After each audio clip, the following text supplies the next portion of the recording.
Hello YouTube.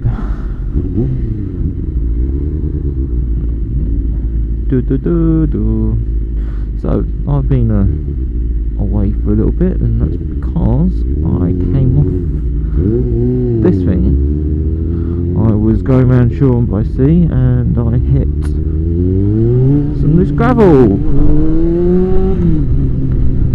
and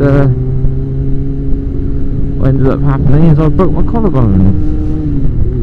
I'll probably put some pictures in of my collarbone and bike damage and whatnot. So yeah, that was fairly interesting. I was thinking, oh no, I'm going to be out for the whole of summer. My plans of track days and everything's ruined. Well, they after 3 weeks they plated it, and after 2 weeks I'm back on the bike, and it feels fine.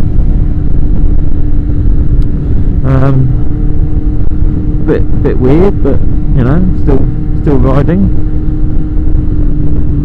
I've got a mate behind me on a R1 off to Whiteways. So yeah, I haven't got any track days planned. I want to do some. I'm going to sort of look into it. I'm looking at Brands Hatch Indy on the 27th of June, which is the closest one that I think I can manage fitness wise and money wise. I've got to get my strength back up and get used to riding again,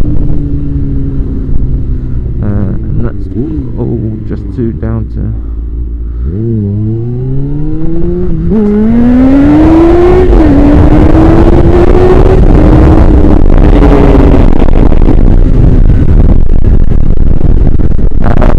yeah, that's all just down to getting on the bike and riding. I've got to go back to work. I've had literally 5 weeks off of work, which wasn't fun, I can tell you that much, because you know, they only give you statutory sick pay after like 10 days, which sucked.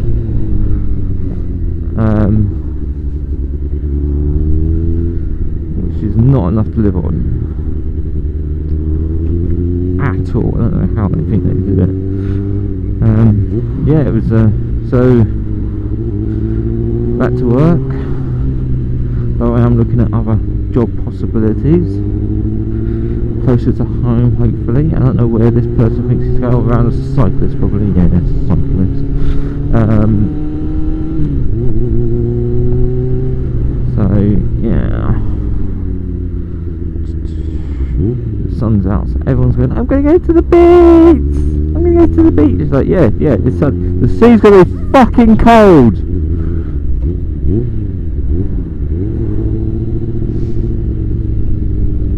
It's going to be Arctic in the sea. Ugh.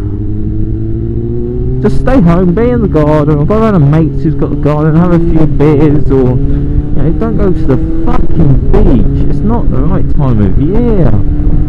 August, yes, maybe July, end of July, fine. Oh. Sorry, man. Yeah. So yeah, I test rode a couple of bikes yesterday up at Lumis, a V-Storm 1000, and it was fun. It was all right. I was actually quite pleasantly surprised about the engine braking. Coming off the throttle, and it was like, whoa, I don't even need to touch the brakes. Felt alright, felt good. I then tested the Gixxer POW.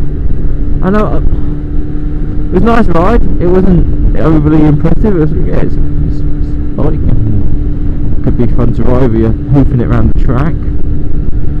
But you know, it wasn't as sharp as say like a 600. You know, this thing I can come into a corner and I can just flick it in, and it just goes. That it felt sluggish and didn't want to just drop in like other sports bikes I've ridden. I mean, I've ridden an R1 and it was just like drop.